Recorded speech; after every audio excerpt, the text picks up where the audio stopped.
السلام علیکم ورحمۃ اللہ وبرکاتہ۔ خیریت سے ہیں تمام احباب، امید ہے انشاءاللہ بخیر ہوں گے، اور میری دعا یہی ہے کہ اللہ تبارک و تعالی آپ کو عافیت کے ساتھ میں رکھے۔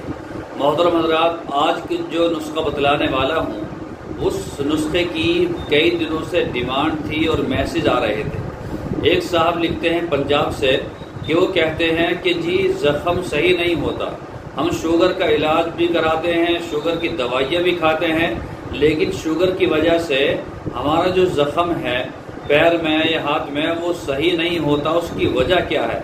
دیکھیے، جب شوگر بڑھ جاتا ہے اور شوگر لیول کی وجہ سے خون کی جو گرمی ہے، گردش ہے، وہ کنٹرول سے باہر ہو جاتی ہے، اور بعض دفعہ ایسا ہوتا ہے کہ شوگر کی وجہ سے خون میں رفتار بھی کم ہو جاتی ہے اور جراثیم جو ہے وہ مضبوط ہو جاتے ہیں اور دوائیاں اس پر اثر نہیں کرتی۔ اسی کے متعلق میں ایک نسخہ لے کر آیا ہوں شوگر والوں کے لیے، اور یہ ان لوگوں کے لیے بھی ہے جن کو شوگر کی وجہ سے جن کا زخم صحیح نہیں ہوتا، ان کے لیے بھی ہے، اور جن کے زخم نہیں ہے ان کے لیے بھی ہے۔ یہ شوگر کا بہت ہی شاندار علاج ہے۔ 4-5 چیزیں ہیں، اگر آپ نے استعمال کر لیا، آپ نے اس کو صحیح طریقے سے بنا لیا، اس میں کوئی جھنجھٹ کی بات نہیں ہے، بالکل بھی جھنجھٹ نہیں ہے۔ 5-6 چیزیں ہیں، ان کو لائیے، صفو بنائے اور جو ہے اس کو استعمال کریں۔ وہ میں آپ حضرات کو بتلانے والا ہوں۔ اس سے پہلے آپ سے درخواست ہے، ماشاءاللہ پنجاب کے ہریانہ کے لوگ بہت زیادہ ویڈیو کو دیکھتے ہیں اور سنتے بھی ہیں، کمنٹس بھی کرتے ہیں کہ جی ہم پنجاب سے بول رہے ہیں، ہم امرتسر سے بول رہے ہیں، یا ہم جون سے بھی ضلع سے بولتے ہیں۔ وہ لکھتے ہیں بہت سارے لوگ اور میسج بھی کرتے ہیں۔ کیرالہ کے بھی، حیدرآباد کے لوگ بھی دیکھتے ہیں، گجرات کے لوگ بھی بہت زیادہ محبت کرتے ہیں۔ تمام حضرات محبت کرتے ہیں، بہت بہت شکریہ، جزاک اللہ۔ لیکن ویڈیو کو بھی دوسروں تک پہنچایا کریں تاکہ وہ بھی اٹھائیں، اس سے فائدہ اٹھائیں۔ چلیے میں بتلانے لگا ہوں۔ اس سے پہلے آپ سے درخواست ہے کہ اگر ابھی تک آپ نے ہمارا چینل سبسکرائب نہیں کیا ہے تو برائے کرم سبسکرائب کر لیجئے، اور بیل آئیکن کو بھی دبائیے۔ یہ آپ کے ہی مقصد کے لیے ہے، آپ کے لیے جو ہم ویڈیوز بناتے ہیں، نسخے آپ ڈالتے ہیں، تم ہی لوگ تو فائدہ اٹھاتے ہو۔ آپ کی ذمہ داری بھی ہے کہ آپ بھی اس کو دوسروں تک پہنچائیں، شیئر کریں تاکہ دوسرے بھی فائدہ اٹھائیں، اور آپ کی اس نیک کام سے اللہ تعالیٰ خوش ہو کر نہ جانے آپ کی بیماریوں کو ہٹا دے اور خوش ہو جائے۔ یہ بھی ایک صدقہ جاریہ ہے، ٹھیک ہے؟ اچھی باتوں کا پھیلانا، اچھی باتوں کو، اچھی چیزوں کو دوسروں کو پہنچانا، اس سے فائدہ اٹھوانا، یہ بھی ایک صدقہ ہے، اور صدقہ دینے سے بلائیں جو ہیں دور ہو جاتی ہیں، اللہ تعالیٰ بلاؤں کو ٹال دیتا ہے۔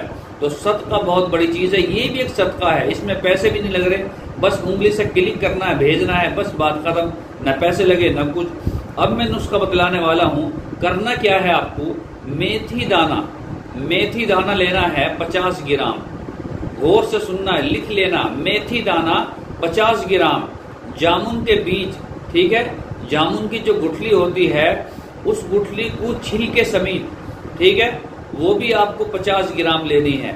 کریلا آپ سکھا لیجئے یا کریلے کا پاؤڈر منگا لیجئے، یہ بھی 50 گرام، ٹھیک ہے۔ گڑ مار بوٹی یہ پنسارے کے یہاں سے لانی پڑے گی، گڑ مار بوٹی یہ بھی 50 گرام۔ آملہ پاؤڈر، آملہ عام طور سے گھروں میں رکھا رہتا ہے، سوکھا ہوا آملہ، پنسارے کے یہاں بھی مل جاتا ہے، پرچون کی دکان پہ جو تھوک کی دکانیں ہیں وہاں بھی مل جاتا ہے۔ آملہ پاؤڈر یہ بھی 50 گرام۔ ایسے ہی ایک چیز ہوتی ہے، لکڑی سی آتی ہے، چرائتا جو ہے سوکھا ہوا، پنسارے کے یہاں مل جاتا ہے، 50 گرام وہ لے لیجئے۔ ساری چیزیں 50-50 گرام لے لیجئے آپ، جو ہے میتھی دانہ، جامن کے بیج، کریلے کا پاؤڈر، کریلا سوکھا ہوا، گڑمار بوٹی، اسی طرح سے آملہ، چرائتا، یہ 50-50 گرام لے لیجئے۔ لینے کے بعد میں اس کا پاؤڈر بنا لیجئے اور ایک کانچ کی شیشی لیں، اس میں رکھ لیجئے، ٹھیک ہے؟ یہ 50-50 گرام آپ لیں گے تو 300 گرام ہو جائے گا۔ آپ اس کو لے لیں، اس کو باریک بڑھیا صفوف بنا لیں، بالکل باریک کر لیں، اور آدھی چمچ صبح آدھی شام، صبح کو نہار منہ، شام کو سوتے وقت خالی پیٹ، صبح نہار منہ خالی پیٹ، شام کو سوتے وقت، یہ آپ کو ہلکے گرم پانی سے، نیم گرم پانی سے لینا ہے اور اس کو استعمال کرنا ہے۔ انشاءاللہ ثم انشاءاللہ میں کہتا ہوں بہت زیادہ فائدہ ہوگا، بہت ہی زیادہ فائدہ ہوگا، بہت اچھا نسخہ ہے، آپ اس کو استعمال کریں اور دوسروں تک پہنچائیں۔ یہ آپ کی اور ہماری ذمہ داری ہے، میں نے آپ تک پہنچا دیا، اب آپ کی ذمہ داری ہے دوسروں تک پہنچائیں، تاکہ وہ میرے بھائی، آپ کے بھائی، سب کے بھائی ہیں، ہم بھائی بھائی ہیں سب، تو آپ جو ہے اس کو پہنچائیں گے تو ثواب بھی ملے گا، پنیہ کام ہوگا، اور جو ہے اس سے بہت زیادہ بینیفٹ بھی ہوتا ہے۔ ٹھیک ہے، لوگ دعائیں کرتے ہیں۔ انشاءاللہ کل پھر ملاقات ہوگی نئے نسخے کے ساتھ۔ السلام علیکم ورحمۃ اللہ وبرکاتہ۔